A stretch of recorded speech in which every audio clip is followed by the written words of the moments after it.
ನಿನ್ನ ಮಕ್ಕಳಲ್ಲಿ ನಾನೊಬ್ಬ ಮಗನೆಂದು ಆಧರಿಸಿ ಕಾಪಾಡಿದ ನೀನು ಇಂತಹ ಕುಲಹೀನನಾದೆಯ ಕರುಣಹೀನನಾದೆಯ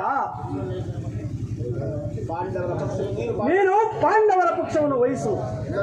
ನನ್ನ ಜೀವ ಇರುವ ತನಕ ನಿನ್ನ ಸ್ಮರಣೆಯನ್ನು ನನಗೆ ತಿಳಿಸು. ಅಲ್ಲದೆ ಅಖಂಡವೇ ಬಂದರೂ ನಾನು ಸೆರೆ ಹಿಡಿದು ತಂದವಳನ್ನು ಇದಕ್ಕೆ ಒಪ್ಪಿಸುವ ಪಾಪಿ ನಾನಲ್ಲ. ನೆಲ್ಲರಿ ನೆಲ್ಲರ ಮೇಲೆ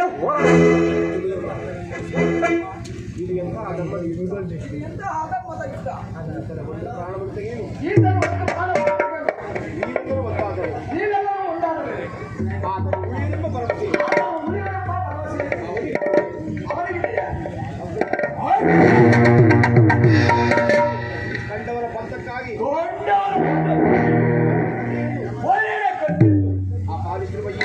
ಅಪಾಲಿಸಿರುವ ಈ ಪಾಪಿಯನ್ನು ಕೊಂದರೆ ನಿನಗೆ ನಗೆ ಬರುವುದು. ಬಣ್ಣವು ಹೊಂದಿಯಾಗಿದ್ದರು ಸುಮ್ಮನೆ ಕೂತು ಸಾಯಿವೆ.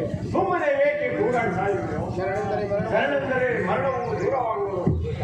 ಈ ಶಿವನ ಮುಂದೆ ನಿನ್ನನ್ನು ಕೊಂದರೆ ಈ ಶಿವನಂತೆ ಕೊಂದಂತೆ ಸರಿ. ಈ ಶಿವನಲ್ಲಿ ಕ್ಷಮೆಯನ್ನು ಬೇಡು. ಈ ಶಿವನಲ್ಲಿ ಕ್ಷಮೆಯನ್ನು ಬೇಡು. ಅರ್ಜುನ ಯೋಚಿಸಿ ಮಾತನಾಡಿರುವೆ. ಮಮಕರವಿಲ್ಲದೆ ತಾಯಿಯನ್ನು ಕೊಂದ ಈ ಕೊಲೆಘಾತಕನಲ್ಲಿ ಕ್ಷಮೆ. ನನ್ನ ಅನ್ನವನ್ನು ತಿಂದು ನನ್ನ ಕಣ್ಣಮ್ಮಗಳನ್ನು ಕೊಲ್ಲಿಸಿದ ಈ ಕೊಲೆಘಾತಕರಲ್ಲಿ ಕ್ಷಮೆ.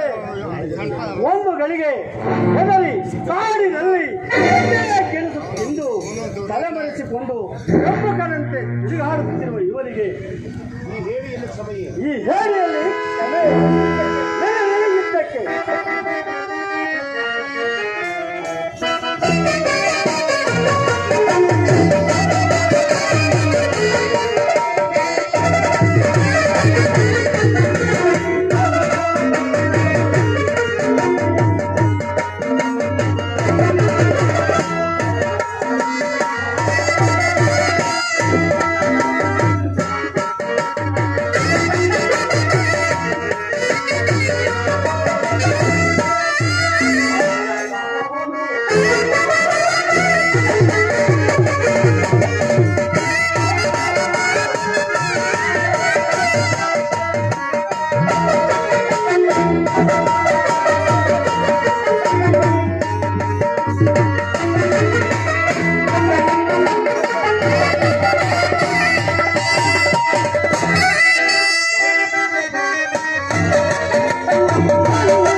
ಸಿದ್ಧರಾಗಿ ಮೂರ್ಖರೇ.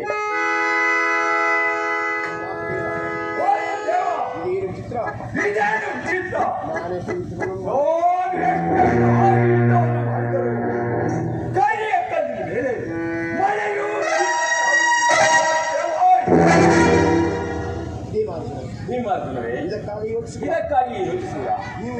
ನೀವು ಹೀಗೆ ಬನ್ನಿ. ಶಿವನೇ, ನೀನು ಮನಸ್ಸು ಮಾಡಿದರೆ ಈ ಪಾಂಡವರಿಗೆ ಸೋಲು ಖಂಡಿತ.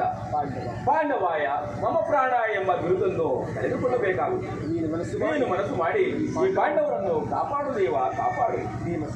ಭೀಮಸೇನ ಸಿದ್ಧನಾಗು ಯುದ್ಧಕ್ಕೆ. ತಥಾಸ್ತು ಭೀಮಸೇನ.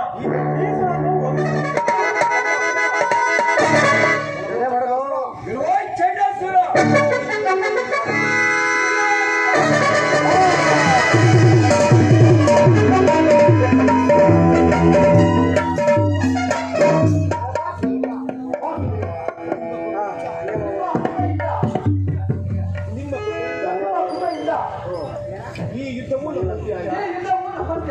ಹೇಮಾವತಿಯೂ ನಮ್ಮ ಪಾದಗಳಿಗೆ